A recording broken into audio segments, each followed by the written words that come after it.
October 4th, 1957, the Soviet Union has released into outer space a circular object polished to a high gleam to be visible from the Earth.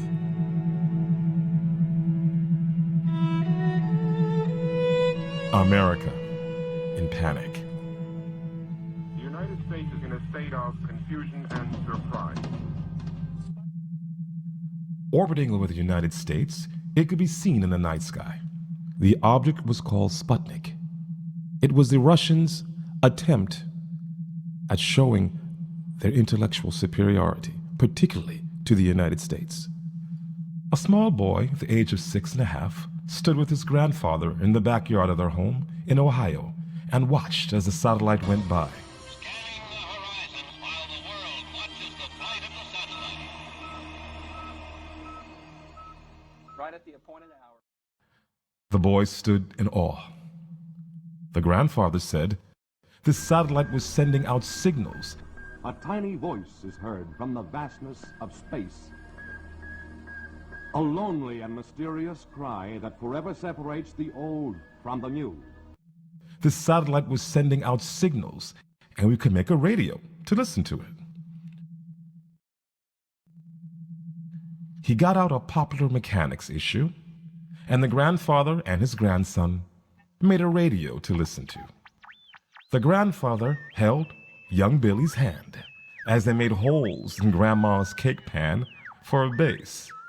And he made sure that he studied young Billy's hand as he soldered components into place. Billy learned what a cathode ray and an anode ray were. He started to understand electronics at the tender age of 6. This experience was an awe-inspiring event for young Billy's mind. He discovered skills awakening deep inside of him, ancient dormant genes of intellect and awareness. This was the point when mankind was just starting to reach out past the confines of our planet, and young Billy was soon to become a small part of this. The light which burned within young Bill was a light of not only of intellect, but spiritual awakeness, spiritual growth, a spirituality which also matured as his intelligence matured. America's apathy during those years following World War II was clear. Science's focus was on comfort, the American dream, the refrigerator, the washing machine, a car or maybe 2 in every backyard. The comforts of life, let's sit back and enjoy. This was not exactly the correct view. 1957. American industry was booming. Rock and roll and Elvis Presley were king. Washing machines, dishwashers, cars, the introduction of television. Television, the revolution of the future. Fascinating. Television is most certainly here to stay. In 1957, this revolutionary medium of entertainment took the United States by storm. Television became the fastest growing symbol of capitalism and the American way. Everyone wanted to have one. Saturday afternoon. And we'll have the living room right in here. And the kitchen right here. And, oh, darling, it's going to be just perfect. In a well-built house with adequate leisure, they can live and work as better Americans. Or maybe 2. An American car. We have a right to take pride in our cars. Comfort. The American way. Your own home, complete with its own refrigerator, television set, and clothes dryer. Boy, here's real emancipation from old-fashioned chores. Technology was exploding, but it was directed towards comfort and not towards the space program. These were the things that most Americans were concentrated on. The fact that the communist threat was making advancement in space technology and travel was not yet realized. Engineers and manufacturers continually offer us improvements, so we can have Ever greater progress in science and business that ensure a way of life that is physically gratifying and spiritually uplifting. Chemists have a lot to do with this, turning coal into everything from truck tires to sheer 90s. The world of science has given us some fabulous things. Materials which make fabrics more beautiful and easier to care for than natural ones. New and better stretch yarn for women's stockings. In the world of tomorrow, plastics will certainly call the tune.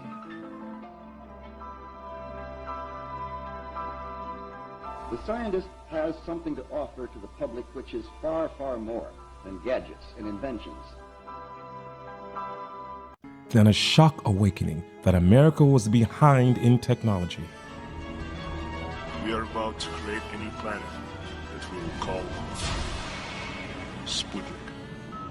The first artificial Earth satellite in the world has now been created. This first satellite was today successfully launched in the USSR. We are bringing to you the most important story of this century. Mankind's breakthrough into space. In about 24 minutes, it will be over Santiago, Chile, and in about 50 minutes from now, it will be over Spain. The entire neighborhood, the entire city, in fact, the entire nation, it seemed, was standing outside, watching what the Russians had done. What'd you say? Sputnik, the first man-made moon. America's bigotry towards a nation. How could a nation of backward peasants surpass us in technology? Not only was their technology in the space program superior, but Russia was making headways in the nuclear field as well.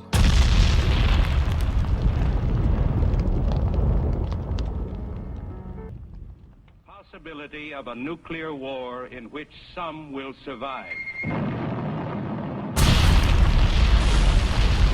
are the target of those who would trample the liberties of free men. You are in the crosshairs of the bomb sight. An enemy is centering on you, the United States of America. We face a hostile ideology, global in scope, atheistic in character, ruthless in purpose, and insidious in method. The die was cast. It was clear that Russia was making a play for world domination. The advancement of the nuclear program as well as the space program was proof of this.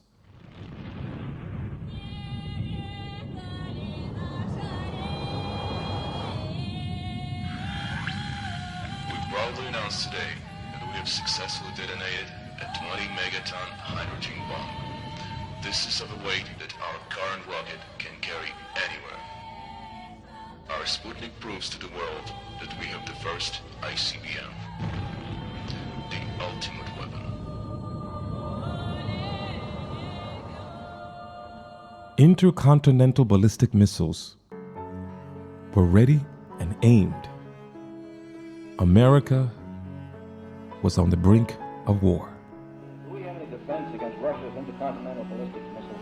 No, we have not.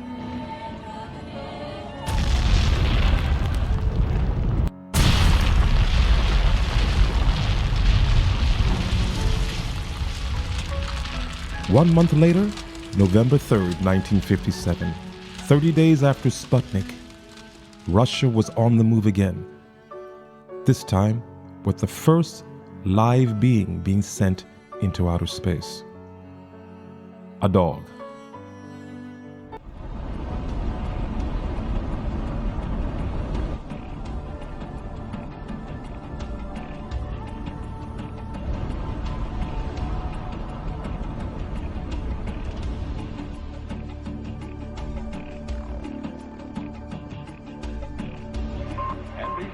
presents a special report on the Russian launching of a second Earth satellite.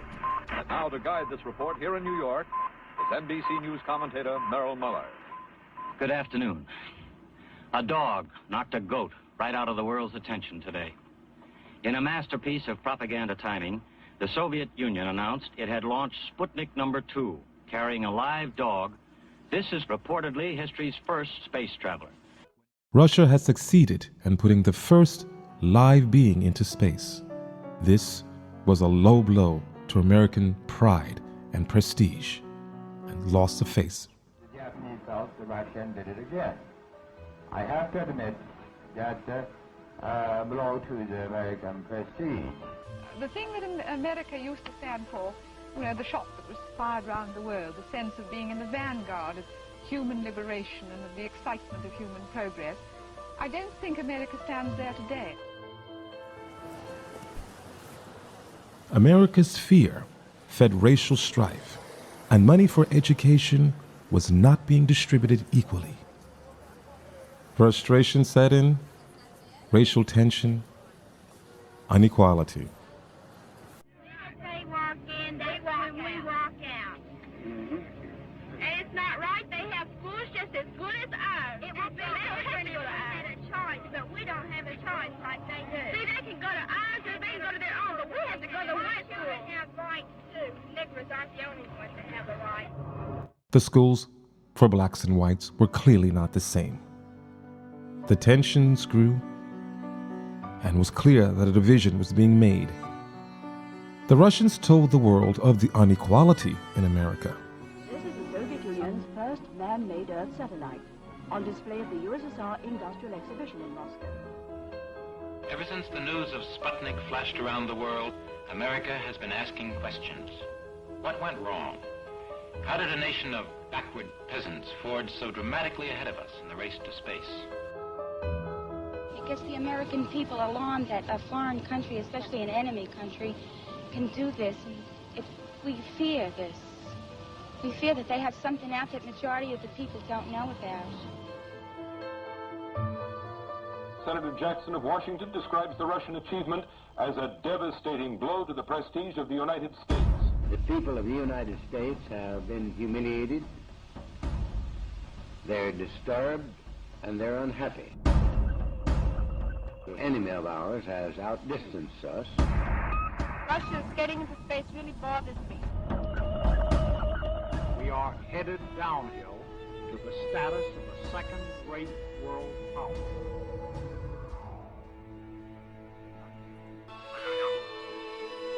The kind of thing that a month ago would have sounded like a joke, but in Washington now, anyone who cares to laugh at this does so at his own risk. It is quite possible that an aggressor nation that dominates space will then dominate the world. We just can't let that happen. This constitutes the greatest crisis in the history of America. America's apathy during those years, focusing on the American dream, taught us that this was not the dream to focus on. We realized we needed to put our focus on technological advancement in the space program instead of the comfort of our own backyards and our homes. America's first attempt to launch a satellite, a 6.5-inch sphere weighing just over 3 pounds, was checked out by scientists and declared ready. A great wave of advanced publicity focused attention at Cape Canaveral, Florida, for the launching of Project Vanguard. Newsmen from all over the world were flown down for the big turkey shoot. At the launching site, they were given a play-by-play account. They witnessed each tiny detail of the usually top-secret preparation. It was carnival time at Cape Canaveral. All through the day and night, thousands of people thronged the nearby beaches and jetties, waiting eagerly for the big moment. This is Charles Von Friend reporting from Cape Canaveral. Reporters and photographers have gathered here throughout the night and early morning. Now it is almost noon. We expect the Project Vanguard missile carrying the first United States Earth satellite to be launched momentarily. Inside the blockhouse, the tension steadily mounted. Minus 10, mark, 9, 8, 7, 6, 5, 4, 3, 2, 1, 0. Vanguard started, sounding like the moan of some massive dinosaur. Fire filled its nozzles. It spit flame at first, then built with great crescendo to a tremendous howl. It ripped itself loose from its chains and began to rise slowly. We all rose with it. Oh, God, no! Somebody screamed. I don't see it. I think the launching has been unsuccessful. It seemed as if the gates of hell had There's a opened. huge black cloud of smoke. Before our unbelieving eyes, the giant began to topple. No trace of the missile.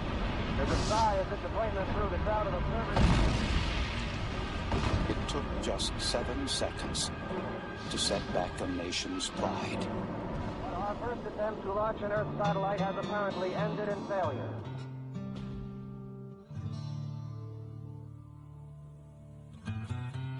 This grievous blow to our already waning world prestige, one of the most humiliating failures in all our history.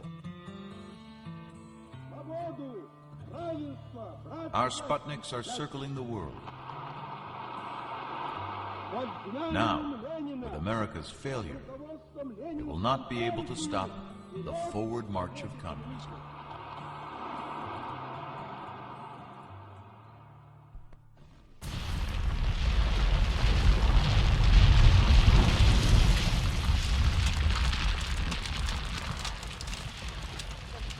Civilization that you and I know and love stands in greater danger today than it has in 20 centuries. I believe the American people have to meet this threat with the same urgency that we would if this nation were in an all-out war. Unless we approach it from that standpoint, we may well go down the drain as other great civilizations have in the past.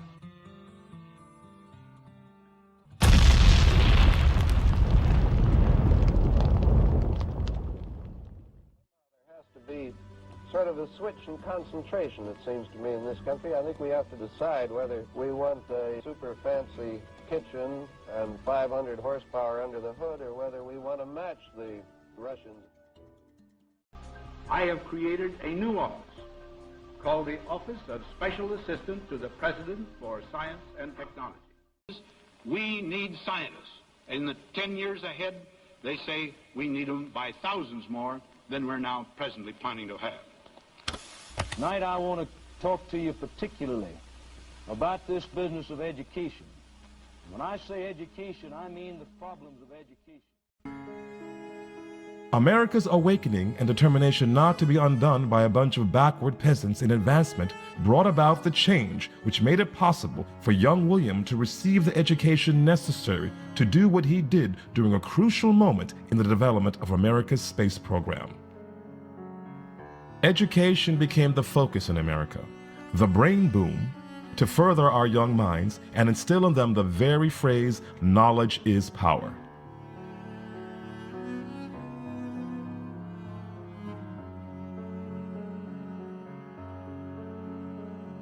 Start right in the high school and toughen up our scientific education so that we can produce those productive, creative people that we need so badly.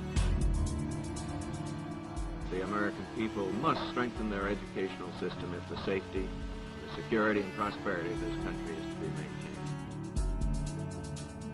We have to strike at the root of the difficulty by educating the whole population of 170 million people. The brightest students must study harder. This was the American ideal. Little Bill, Wunderkind, here seen with his two sisters. Billy's IQ was immeasurable, well over 200. Survival is through education. We must concern ourselves much more than we ever have with the training of our children's minds. America became more aware of the importance of depending on the education of our children, putting more of the funds into education. But why was the educational funds so divided? Why were the white students treated with better care than the minority students? Bill was a devout spiritualist and studied the Bible diligently. On February 20th, 1962, America sent a man into space. His name was John Glenn. The first American in space. The first man to go beyond the boundaries of our normal world. What were his thoughts? What was his expectation?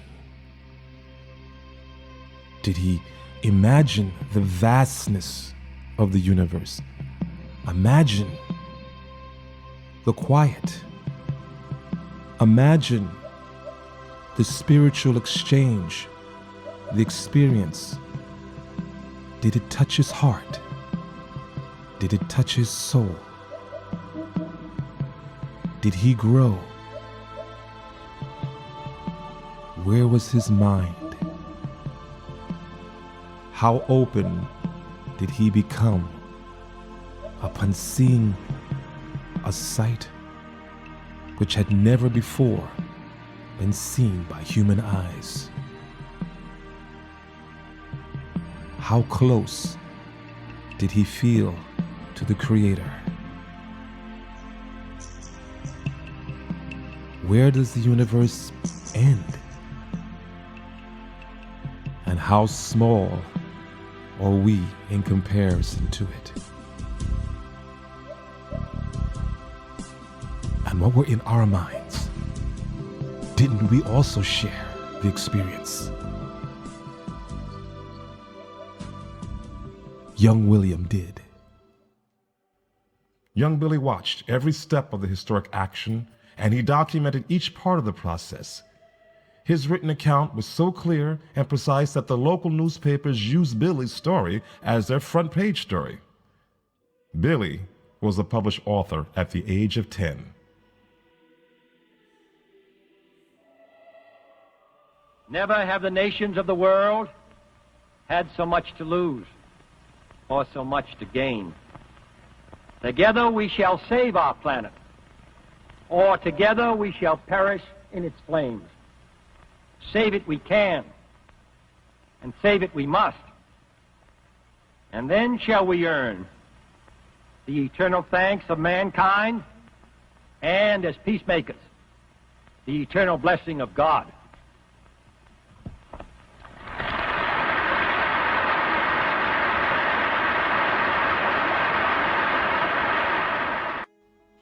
JFK challenged us to awaken the intelligence in our children and said we could go to the moon, not because it was easy, because it was quite difficult. JFK, during this period, also recognized that equal economic education was something to be sought after. The Kennedy brothers were killed for wanting equal economic education. It is wrongfully assumed that minorities are less intelligent, wrongfully assumed by rich white people. It is unequal institutions, especially unequal education, that makes minorities appear less intelligent. The problems of the world cannot possibly be solved by skeptics or cynics whose horizons are limited by the obvious realities. We need men who can dream of things that never were and ask why not. There's a plot in this country to enslave every man, woman, and child. Before I leave this high and noble office, I intend to expose this plot. Kathy Bradley went on to do The Price is Right. She attended the same school together with Bill. Bill built the first computer in his city, and his list of scientific and intellectual achievements made him one of the best science students in America. Bill was the senior class president of his high school, Girard High School. He went to the Mexico City Olympics. Then, after an incredible high school life filled with intellectual advancement, Billy, now young William, was chosen from 15,000 applicants to work at AC Electronics and given a chance to work on the Apollo 13 navigation gyro system. Billy was there to watch the telemetry from Apollo 11 as they landed on the moon. 9 or 8. Plus, correction, 00572. Parity, plus 00085. The eagle has wings. On its own now, but with Columbia near at hand, it coasted around to the backside of the moon, and there, while out of direct communication with the Earth, it fired its engine to slow its descent to a touchdown on the near side of the moon. Collins in Columbia continued in orbit, awaiting their return.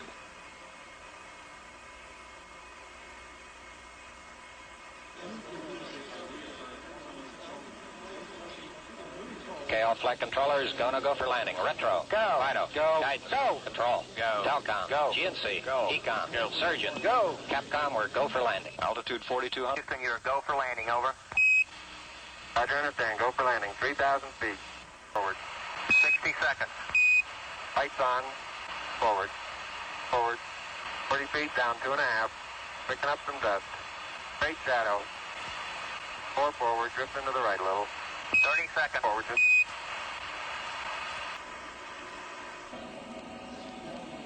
This is Apollo Control Houston at 105 hours. Now into the flight, Apollo 11. One small step for man, and a great, big, dramatic, gigantic, stupendous step for mankind.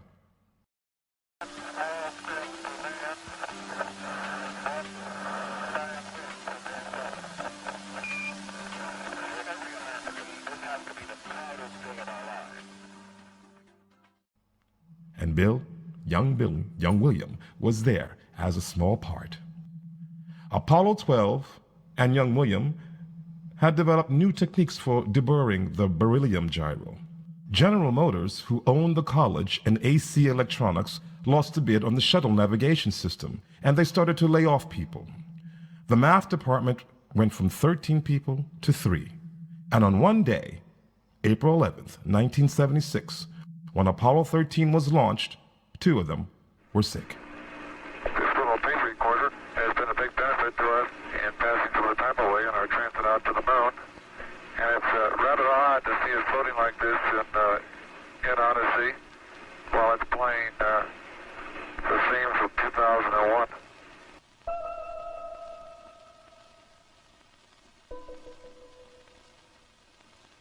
Okay, Houston, we've had a problem here. 5 guidance. Go guidance. We've had a hardware restart. I don't know what it was. Okay. Houston, we've had a problem. We've had a main B bus undervolt. You see an AC bus undervolt there, guidance? Or Ecom? Negative flight. I believe the crew reported it. We got a main B undervolt. We may have had an instrumentation problem, flight. Roger. And we had a pretty large bang associated with the caution and warning there. The sensation I had, that I had felt a vibration accompanying the bang, not a large vibration or shudder. Is there any kind of leads we can give them? Are we looking at instrumentation, or we got a real problem, or what? We're reading 0 N2 pressure in fuel cell 1 and 13 psi on fuel cell 3 O2 pressure. Houston had a problem, and they called the Milwaukee office for help. Well, most of you know the story. How young William worked to calculate the gimbal settings for reentry, and how a major disaster was averted with young William's help. To understand the full story and hear Bill's side of it, Immune, the International Medicine University for Natural Education, will help you. Contact them.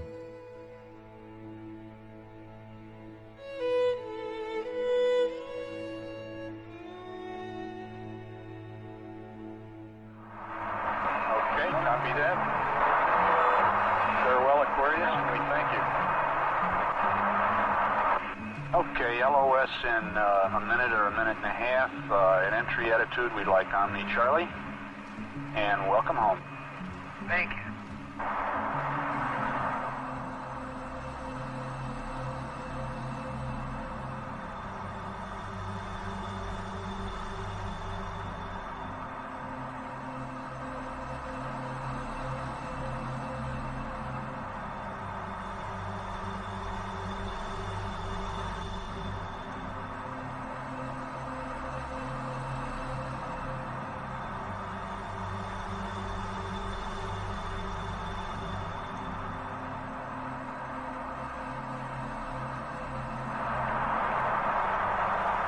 Odyssey Houston standing by, over.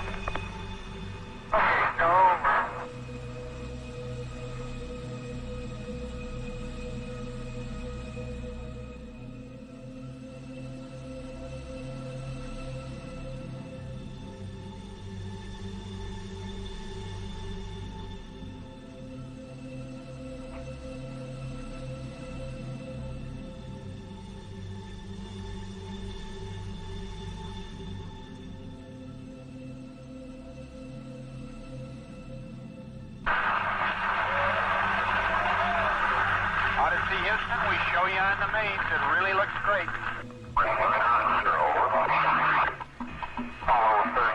Apollo 13, this is recovery, over. They're going to 5,000.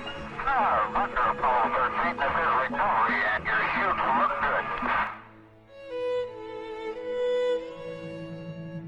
Yes, burn over. The recovery, Apollo 13 is descending. Apollo 6 is recovery, over.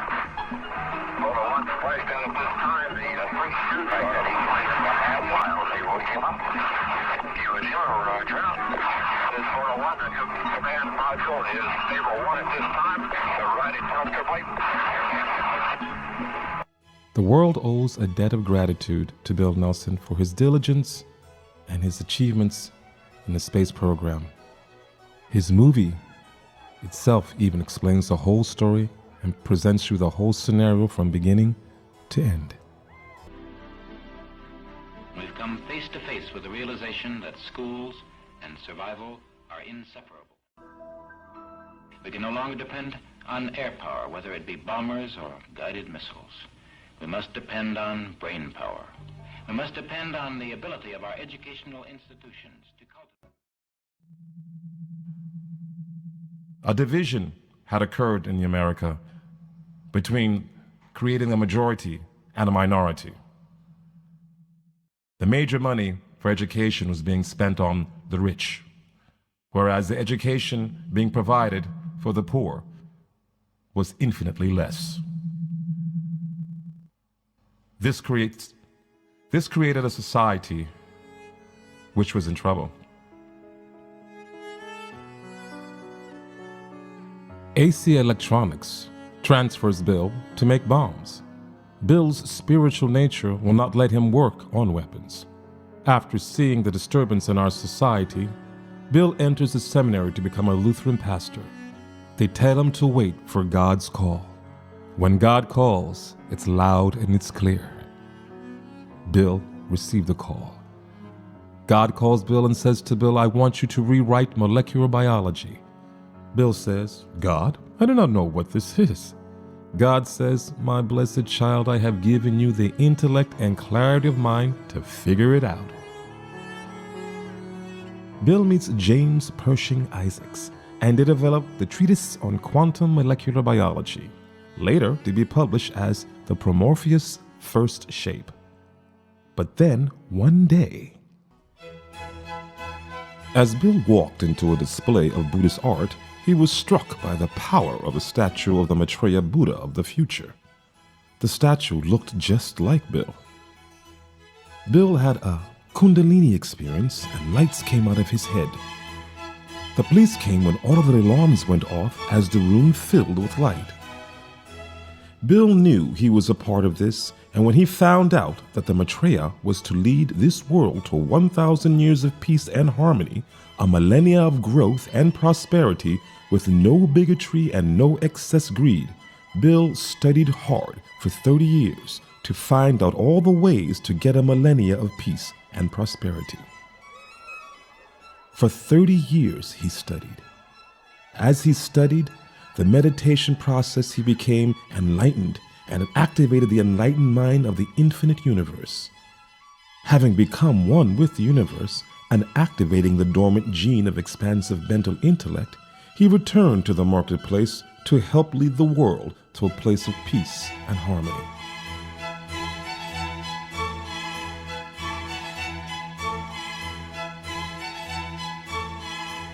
He saw that equal economic education would be the end of bigotry.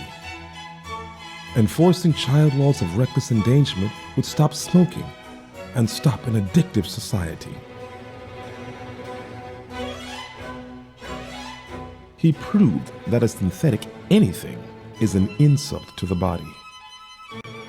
He showed that our society could grow our oil for fuel and medicines and not dig for them. He showed that high glycemic foods and white processed dextrose sugar made disease, and that fruits were the way to supply sugar with a natural levulose. He showed that the media was twisted to help the ultra-rich gain mind control and that the media attacks all that stand in the way of the ultra-rich mechanizations of evil.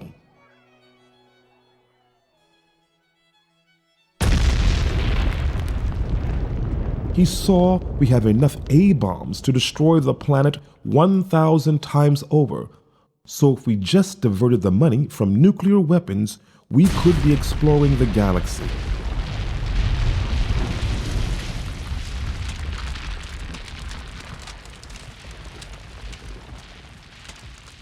As a graduate in medicine, electronics, math, acupuncture, naturopathy, quantum mechanics, and more, Bill's credentials have been confirmed and substantiated. Small minds make stabs at him from behind, but not to his face.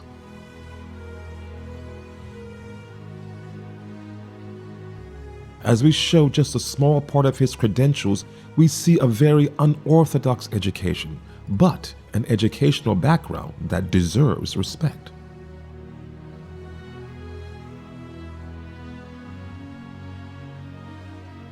Small, petty, conformist minds have struggled with the unconventional history, but none but the most petty, picayune, two-faced, hypocritical doubt his intelligence.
Then, from an enlightened mind, he saw that the choice of sexual identity was a choice made by the large head and not the small head.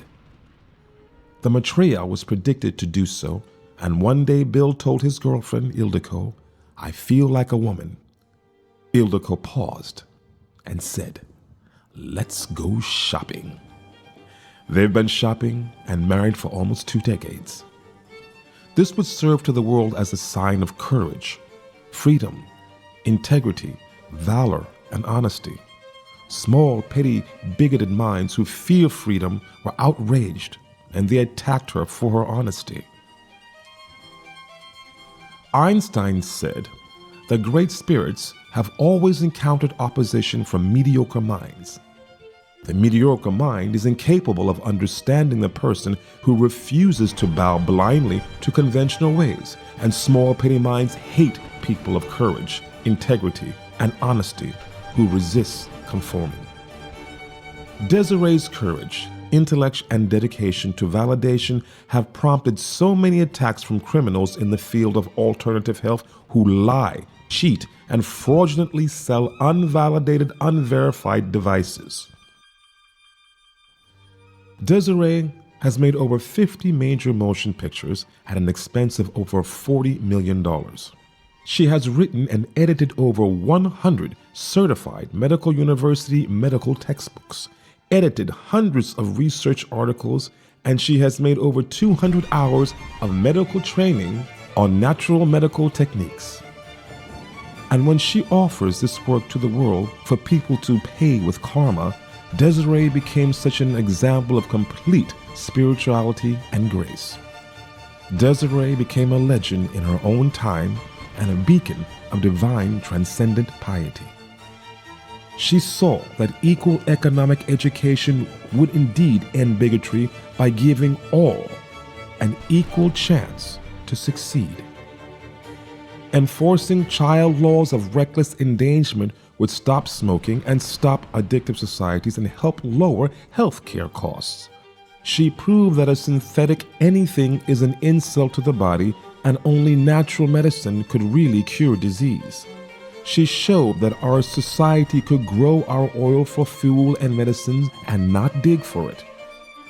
If we go to a high-tech agriculture, we supply oxygen, lower CO2, give jobs in the nature air, restore modesty and meek humility, and of course, respect for the infinite God consciousness. She showed that high glycemic foods and white processed dextrose sugar made disease and that fruits were the way to supply sugar with natural levulose. Fruits are the one karmaless food. No being, animal, or vegetable has to die to eat fruit, thus no bad karma. The plant wants you to eat the fruits to spread the seeds.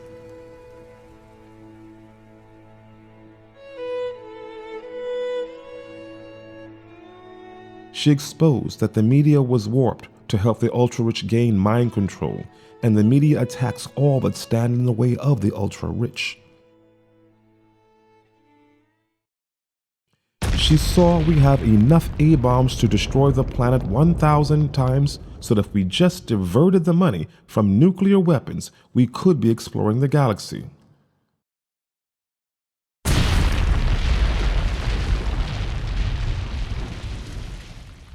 He saw from his experiences the simple truth taught us all in 5th grade. We are made of atoms with electrons in the outer energy shells, and electrons do not touch. No atom touches another atom. We cannot touch the chair we are sitting on. We are not solid. We are energy fields. Why not make a medical instrument that could treat our energy fields?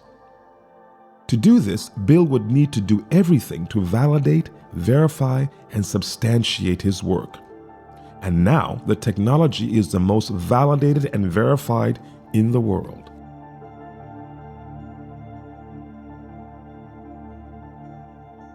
Bill's intellect, math skills, honor, integrity, and dedication to validation is astounding, and he needed every ounce of these skills to make such a device and sell 35,000 legally around the world. Recognize the metaphysical and mystical powers of the universe. Realization of this brought also to the realization of a sexual choice in one's life is governed by the big head, not the small head. Thus, the birth of Desiree Dubonnet. Desiree has combined the science with the metaphysical to create a machine which was able to measure the body's biorhythms, known as the skio. Desiree's then completing the mind with both male and female ideas of science and intuition set free her creativity to make the most incredible medical device in history. Here is just a short list of some of the hundreds of articles, studies, double-blind researches published in peer-reviewed medical journals. In a world where science has become a search for funding instead of truth, where image and the clothes you wear mean more to a scientist than research, when science has become a closed club of snooty bigots working for the ultra-rich, it is more apparent the battle Desiree has had to get across to the world. We started from the dream of space exploration that one October night, 1957, where a dream of one person, one great spirit, that would fight with honor and integrity. We could be exploring the galaxy and preserving humanity, but instead, since the Apollo project, we have sought to feed the war machine and big oil rather than feed the positive sides of humanity. The Bible says that the want of money is the cause of all evil.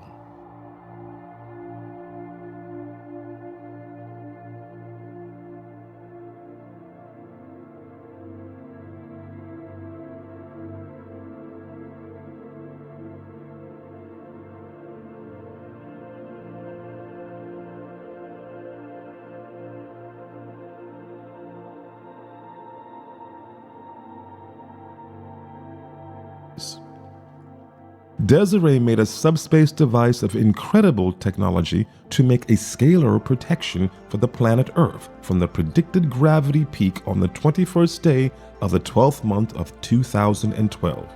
She developed a Sheldrake-proposed morphic resonance algorithm with an Einstein-Bose subspace transformer to act as a consciousness system through subspace. Thousands of users participated, and many felt the effects of the protection. Disaster was prevented for now. And now, Desiree, the messenger angel Maitreya, has made a movie that activates the dormant gene in the people to make the next step in human evolution. If we can conquer the small-minded attacks on such great spirits as Desiree's by the petty-minded minions of the ultra-rich, and if we can conquer evil within the lizard minds of mankind, then we can progress into a millennia of peace and harmony with less greed, less bigotry, less waste of humanity. To stop the evil greed and bigotry from holding back our society, to expose the secret societies of the evil controlling lizard minds, the story of Desiree is not over. Some say that it is just beginning. But now that you have seen this history, you will see a great spirit in action. If you ever looked into the sky beyond the stars and wondered why our space program has not gone further than it has, perhaps the works of Desiree will fascinate you and open your mind. I don't speak the technical language of science. And when the scientist talks, it seems sometimes that he's not talking my language either. Who's going to bridge that gap?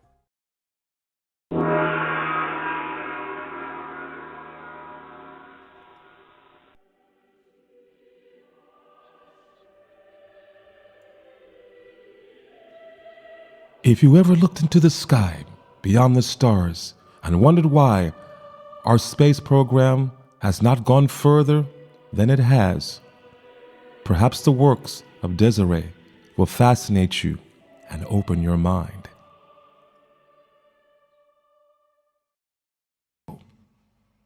In 1957, the flight of the Sputnik had a far-reaching effect, much farther and much deeper than originally understood.